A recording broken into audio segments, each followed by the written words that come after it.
the more I play this game, I see balancing decisions that really confuse me. The American T14 Assault Tank is a perfect example of that. If the Jumbo being at 4.7 was seal clubbing, which it was by the way, then the T14 being at 4.3 is a wild tiger being locked in a geriatrics home. It is downright nasty, filthy even.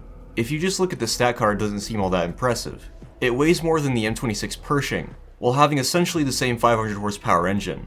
The front plate is the same thickness as on the Sherman, just at a higher angle. While the turret on the Sherman is mostly round, the T14's has this flat angle bit that makes it a very appealing target. The T14 also has the same hole weak spot as the Jumbo. It's even angled to catch shells. But you see, the T14 can do something that the Jumbo can't. Are you ready? Hold on to your seat, this is gonna get crazy. Amazing.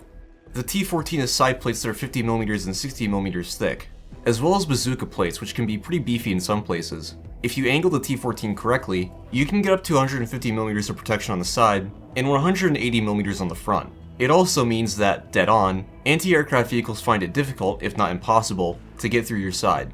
This is very useful in fighting R3 T20s, which I feel absolutely no sympathy for. The ammunition is stored almost entirely in the floor, much like on later American tanks, so the T14 is surprisingly survivable, even if something does manage to get through the armor.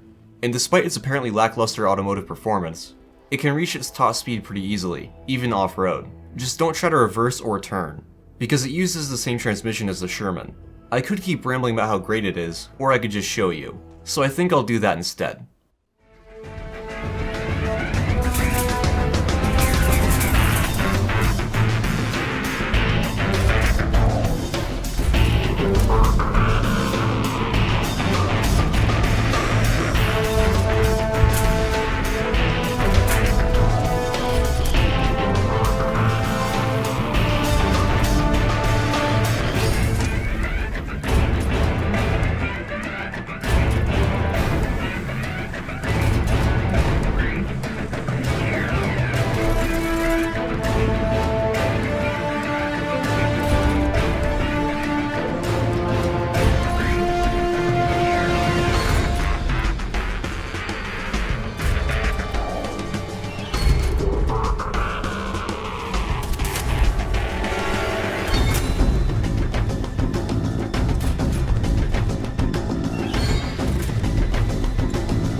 Yeah, I think it speaks for itself for the most part.